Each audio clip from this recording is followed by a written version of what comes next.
Dr. Ethan Cross had kept a private journal since he was 12 years old. It was a habit born from therapy after his mother's death, a way to process emotions he couldn't easily express verbally, to work through complex feelings in writing where no one would judge or respond before he was ready. He'd brought the habit with him to Vel'kari Prime when he'd accepted the position as human cultural liaison to the Vel'kari court. The journal had become even more essential here, a place to process the stress of living in an alien culture, navigating complex court politics, and managing the constant pressure of being one of the few humans in close contact with Vel'kari royalty. It was private, absolutely private. He kept it encrypted on his personal tablet, accessible only with his biometric authentication. He never shared entries with anyone, never even mentioned the journal's existence. Which was why his heart stopped when he returned to his quarters after a routine diplomatic function to find Queen Sareth Vel'kari sitting in his study, his tablet in her hands, clearly reading something that made her expression complex and difficult to interpret. "Your Majesty," Ethan's voice came out strangled. That's my private." "Your journal?" "Yes." She looked up at him, her violet eyes intense and unreadable. "I became aware of its existence when my security team flagged unusual encrypted files on your personal device during a routine security scan. They brought it to my attention as a potential security concern. Hidden communications, possible intelligence gathering, that sort of thing. I ordered them to decrypt it so I could determine if it posed a threat. What I found was not what I expected." Ethan felt like the floor had disappeared beneath him. His journal contained months of private thoughts, unfiltered observations about court life, processing of difficult diplomatic situations. And worse, far worse, it contained entries about Queen Sareth herself. Entries where he'd tried to work through the complicated feelings that had been growing despite every effort to suppress them. Admiration for her intelligence and political skill. Appreciation for the rare moments when she showed vulnerability beneath her royal composure. Awareness that he was developing feelings that were absolutely inappropriate given their respective positions and the impossibility of anything beyond formal professional relationship. He'd never intended for anyone to read those thoughts. They were private processing, not declarations or plans or anything actionable. Just him trying to understand and manage emotions he knew were foolish and had to be contained. And now the Queen had read them. "Your Majesty, I can explain." "Can you?" She set the tablet down carefully. "Because I have just read months of your private thoughts. Observations about court politics that are remarkably astute and sometimes unflattering to my officials. Reflections on Vel'kari culture that are both appreciative and critical in ways I suspect you would never voice in formal settings. And..." She paused, and her expression shifted to something Ethan couldn't quite read. "And entries about me. About how you see me, what you think of me, what you feel toward me. Feelings you have been carefully hiding while maintaining perfect professional distance in all our actual interactions." She stood, moving to stand directly in front of him. Ethan wanted to step back, to create distance, to run away from this impossible situation. But he was frozen, unable to move or speak, his mind racing through the entries she must have read and the implications of her knowing thoughts he'd never meant to share. "I'm going to ask you a direct question," Queen Sareth said, her voice quiet but carrying absolute authority. "And I want honest answer, not diplomatic deflection or professional propriety. Are you in love with me?" The world seemed to stop. Ethan's heart was pounding so hard he could hear it. His mouth had gone completely dry, and he couldn't form words through the panic and mortification consuming him. She'd read his journal. She knew.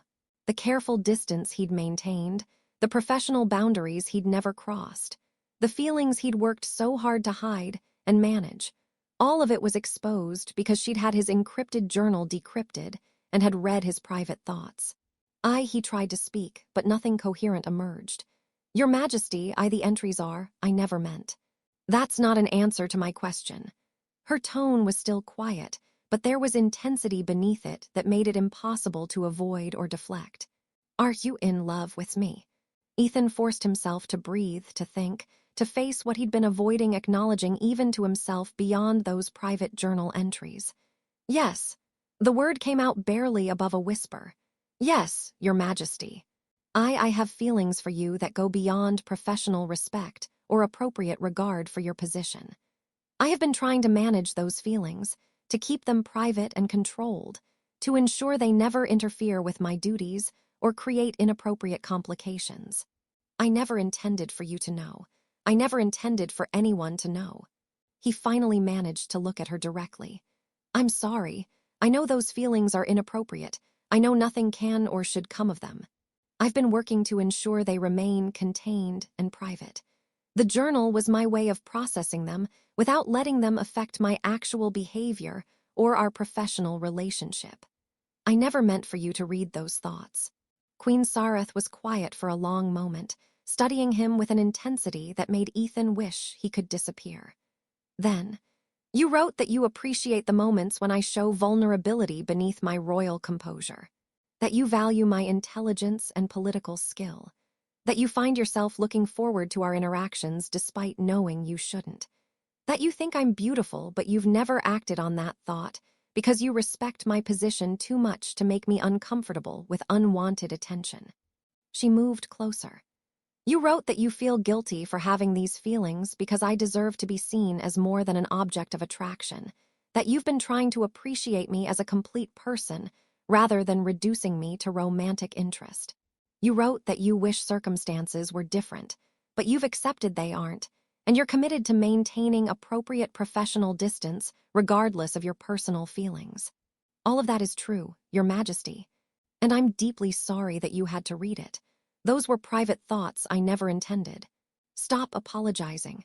Her voice carried command that silenced him immediately. You've done nothing wrong. You had private feelings that you managed responsibly, that you never allowed to compromise your professional conduct, that you processed through private writing rather than through inappropriate actions. The violation here is that your privacy was breached when my security team decrypted your journal. She paused, though I'm not entirely sorry that breach occurred, because reading your private thoughts revealed something I needed to know. Queen Sareth returned to sit down, gesturing for Ethan to join her. He sat mechanically, his mind still reeling from having his private feelings exposed and from her unexpected response. For the past 6 months, she said quietly, I have been struggling with feelings that I believed were impossible and inappropriate. Feelings toward you that went beyond professional appreciation for competent liaison work or interest in human cultural perspectives. She looked at him directly. I valued our interactions more than professional utility warranted. I found myself looking forward to meetings with you in ways that had nothing to do with diplomatic necessity. I noticed things about you, your kindness in small moments, your honesty when you thought no one important was watching, the way you treated service staff with the same respect you showed nobility. I began to develop feelings I knew were inappropriate and impossible given our respective positions. Your Majesty, I'm not finished. Her tone was gentle but firm. I have been managing these feelings the same way you were, by maintaining perfect professional distance, by ensuring they never affected my conduct or created uncomfortable situations, by accepting that they couldn't be acted upon regardless of what I felt. I thought I was alone in this. I thought you maintained distance because you found me intimidating or because you had no personal interest beyond professional obligation. Reading your journal showed me I was wrong, that you've been feeling the same things I have, that you've been managing them the same way I have, that we've both been carefully hiding mutual feelings while maintaining professional propriety that we both believed was necessary. She paused. And now we both know the truth. The question is, what do we do with that knowledge? Ethan struggled to process what she was saying. Queen Sareth, the ruler of the Vel'kari Empire, someone so far above his station that the idea of anything personal between them had always seemed absurd, was telling him she had feelings for him too, that she'd been hiding them the same way he had. Your Majesty, even if we both have these feelings, the complications remain. You're the queen. I'm a human liaison with no rank or status in Vel'kari society. Any relationship between us would create political complications, court scandals, potential diplomatic incidents. The reasons I've been managing my feelings in private haven't changed just because you now know about them. Those complications are real, she agreed, but they may be less insurmountable than you think. I am the queen, which means I have more autonomy in my personal choices than most. Vel'kari court culture has conventions about appropriate relationships for royalty, but those conventions exist to serve me, not the reverse. If I choose to pursue a relationship that violates those conventions, I have the authority to do so. But should you, the political costs are mine to evaluate and accept. Ethan, you've spent months protecting me from your feelings, maintaining distance to avoid making me uncomfortable, processing your emotions privately rather than creating complications for me. That consideration is valuable, and I appreciate it. But now that we both know the truth, the question is not whether a relationship would be complicated. It absolutely would be. The question is whether the complications are worth accepting in exchange for pursuing something genuine. She leaned forward slightly. What do you want? Not what you think you should want, not what's politically convenient, not what maintains appropriate boundaries. What do you actually want now that you know I share your feelings? Ethan took a shaky breath. I want to know you beyond our formal roles. I want to see if what I feel, what we apparently both feel, could develop into something real and sustainable. I want to pursue the connection I've been denying myself because I thought it was impossible. But I don't want you to face consequences or complications on my behalf. I don't want to be the reason the Queen has to navigate court scandals or political difficulties. I appreciate that consideration, but I am capable of evaluating costs and deciding which are worth paying. And I have decided that the opportunity to pursue genuine connection with someone I care for, someone who has demonstrated through months of private restraint that he values my well-being over his own desires, is worth navigating whatever complications arise. She smiled slightly. Though I do want to address the method by which this revelation occurred. My security team decrypted your private journal without your consent. That was a violation of your privacy that I authorized based on security concerns. I owe you an apology for that violation, even though I'm not sorry about what I learned from it. Your Majesty. Sareth, if we're going to pursue this connection, I need you to start calling me Sareth when we're private. Your Majesty is appropriate in formal contexts, but here, now, discussing personal feelings and potential relationship, I want to be Sareth rather than always being the Queen. Sareth, Ethan tested the name, feeling strange about using it, but also feeling right in a way he hadn't anticipated. I understand you had security reasons for decrypting the journal.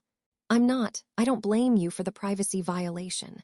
I'm mortified that you read my private thoughts, but I understand why it happened. I'm still sorry it happened the way it did. You deserve to control if and when those thoughts were shared.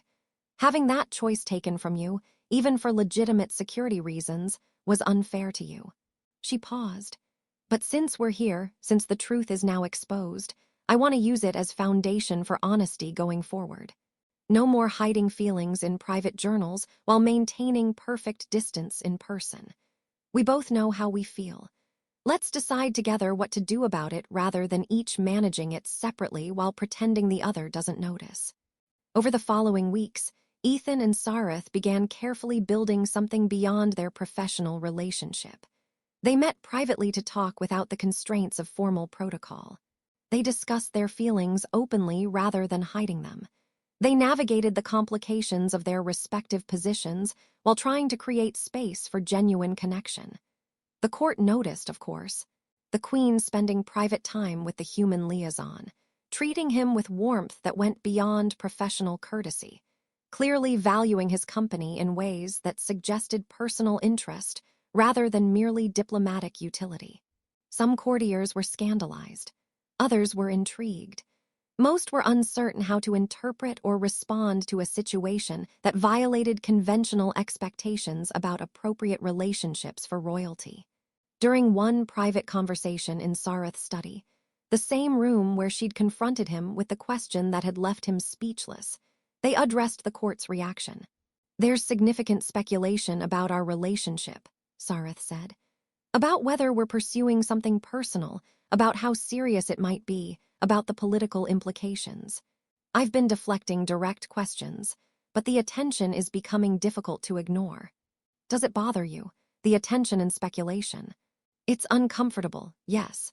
I've never been in a position where my personal life was subject to this kind of scrutiny, because I've always maintained strict separation between my role as queen and my private feelings. But I don't regret the choice that created this attention. I value what we're building enough to accept the discomfort that comes with it. She paused. What about you? You're dealing with attention you never sought, complications you tried to avoid by keeping your feelings private. Is this what you want despite those complications? Yes, Ethan didn't hesitate. I spent months hiding how I felt, processing it privately in my journal, maintaining perfect professional distance, because I thought anything else was impossible. Now that impossibility has become possible, because you read my private thoughts and confronted me with a question I couldn't avoid. I don't want to go back to hiding. The complications are worth it. Even knowing that your private journal being decrypted and read is what forced this confrontation. That if my security team hadn't flagged those encrypted files, we might have continued hiding mutual feelings indefinitely. I'm not glad my privacy was violated, but I am glad the truth came out, even though it happened in a way I wouldn't have chosen. Because the alternative was both of us managing feelings separately while never knowing the other felt the same way. That would have been sustainable but ultimately isolating. This is complicated, but at least it's honest. 6 months after Sareth confronted Ethan with the question that left him speechless, their relationship had become an established reality at court. Still unconventional, still subject to some criticism and speculation, but accepted as genuine rather than merely scandalous. During an anniversary celebration of the Vel'kari alliance, Sareth publicly acknowledged what had been private but widely known. 6 months ago, I learned that someone I had worked with professionally for years harbored feelings for me that he had been carefully hiding and managing privately. That revelation came through unfortunate circumstances, a privacy violation I regret even as I value what it revealed. But what I learned forced me to confront my own feelings that I had been similarly hiding. She looked at Ethan, who stood among the assembled guests. Dr. Ethan Cross maintained perfect professional conduct while privately processing feelings he believed were inappropriate and impossible. He never acted on those feelings, never created uncomfortable situations, never let them compromise his work. That restraint and consideration demonstrated character that made him worthy of the trust I have since chosen to place in him. Our relationship, which began when I read his private thoughts and asked a question he couldn't avoid, has faced scrutiny and criticism. Some believe it inappropriate for a queen to pursue personal connection with someone outside traditional nobility structures. Others question whether genuine partnership can exist across the power differential our positions create. But what we have built is genuine. It is based on mutual feelings honestly acknowledged after months of careful privacy. It honors both the person I am beneath the crown and the person he is beyond his professional role. And it has taught me that sometimes the most valuable relationships begin not with perfect planning, but with exposed vulnerability, with private thoughts becoming known, with direct questions that demand honest answers, with choosing to pursue connection despite complications. Later, in private, Ethan reflected on how far they'd come from that moment when Sareth had asked if he was in love with her, and he'd been too speechless to respond coherently.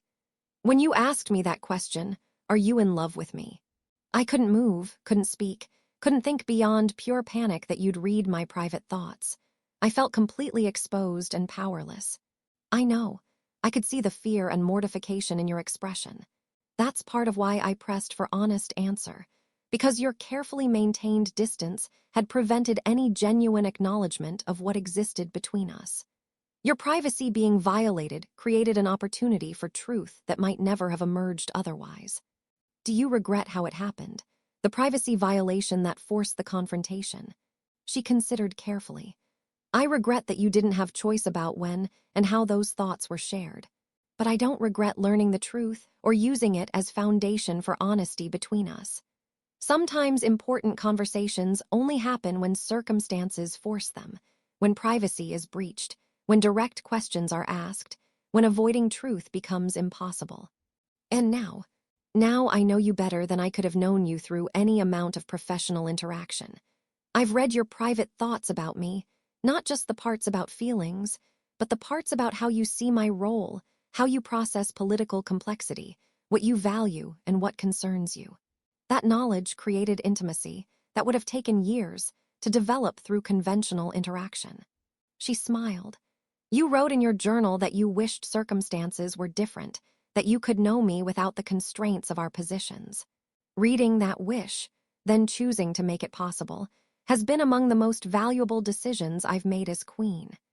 Because sometimes the best relationships begin with impossible wishes becoming possible through unexpected revelations.